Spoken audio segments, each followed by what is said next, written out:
Hoy es una fecha muy importante porque CoDesarrollo Canadá está cumpliendo 30 años. En este momento estamos tratando de saludar a los compañeros de Canadá, aquellos que no se les dice viejos, sino que se les llama como antiguos de la experiencia. Before CoDev, went to on a solidarity trip to Nicaragua in '82. Oh, it just blew me away, being in the South, being with such people having such enthusiasm for their project. And CoDev didn't exist yet, but it came out of that. Some people who were on the trip with me and who were connected with the BCTF and BCTF staff saw the opportunity for greater solidarity work with the South, and the rest is sort of history, if you will. Well, CoDev started really through the efforts of a number of social activists that realized that we did not have an NGO here on the West Coast that could truly serve us. Everything was out of Ottawa. So a number of us got together, in fact in my living room, and we had been bantering around starting this NGO, etc. But then we had this meeting and we said, well, let's just do it. And we were very fortunate that at the very same time the BC Teachers Federation was becoming aware of a need for partnerships with teachers in the South. I went on the first activity organized by CoDev. It was a teacher delegation to the countries in Central America in 1985. We went first to Honduras, where the teachers union had been taken over by the military government, and the teachers were trying to maintain their organization until they could regain it back from the military. We then went to Guatemala, where the teachers were organized underground because their activity was all illegal, and they used an insurance company as a basis for carrying out their activities around the country. We then went to Nicaragua, where the Contras were attempting to overthrow the Sandinista government, and the teachers were very much engaged in the struggle on the side of the Sandinistas. Finally, we went to El Salvador. It was in the middle of a civil war, and we had to travel surreptitiously to meet with the executive members from the union.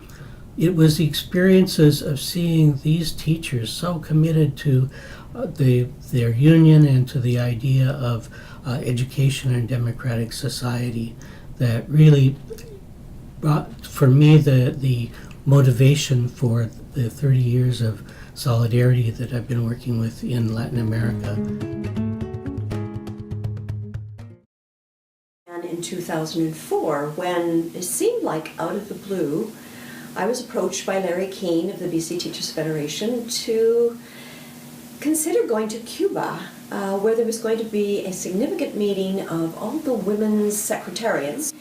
And Larry said, wow, this is a chance, wow, to introduce the BCTF's workshop on workshops, which was called WOW. Quería compartir una experiencia que viví en un taller cuando un compañero maestro regresó después de haber aplicado la propuesta pedagógica en su aula y nos dijo que no solo él había cambiado en su relación consigo mismo, sino que también en su relación con las y los estudiantes, y que hoy el aula de él se había convertido en un espacio donde había un clima de confianza, de entretenimiento, de libertad y una relación mucho más favorable y mucho más significativa para cada uno y para cada una.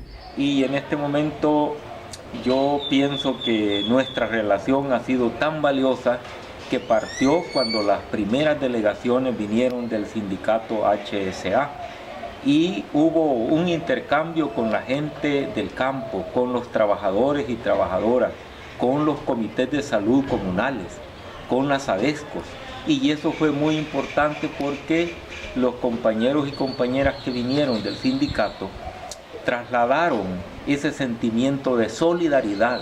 Y eso es importante, porque al trasladar ese sentimiento de solidaridad, estos compañeros comunales fueron implementando un trabajo cada vez mayor y fue voluntariamente. Hasta esta fecha también es voluntario. I was the first chair of HSA's Solidarity Committee when it was formed in the mid-90s. It was formed so that we could do more than just make donations to worthy causes. We wanted to make a difference. We found a good project through Oxfam Canada doing some work supporting primary health care in rural El Salvador.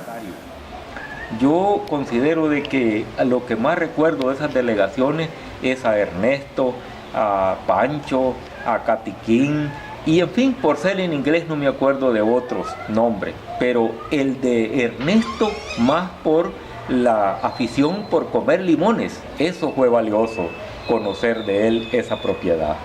Iniciaste hace 18 años a mantener lazos de solidaridad con unas mujeres locas que se juntaron y se inventaron fundar la Red Centroamericana de Organizaciones de Mujeres en Solidaridad con las Trabajadoras de la Maquila, RedCan.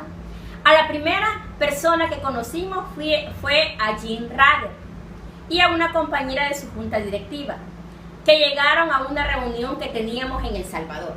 Y no es porque Jean esté viejo, sino porque en esa época estaba adolescente. Luego conocimos a Bárbara, a Carol y ahora a Catherine. The first time we decided to work with Sandra Ramos and the women from the Nicaraguan women's movement, Maria Elena Cuadra. So myself, Al Blakey, and another board member went down to Nicaragua.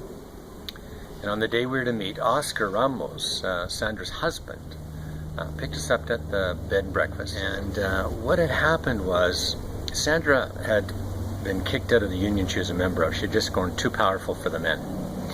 And what they had done is they had put the police onto her and they were trying to arrest her. So she had gone underground, and Oscar took us byways and laneways and all kinds of diversionary tactics in order to lose any tails he might have. We finally pull up at this old decrepit house in the earthquake zone. And he says, now get out, knock on the door, go in. So we get out, knock on the door. Oscar speeds off, screeching. We get in, lock the door. There's no one there. I say, Sandra?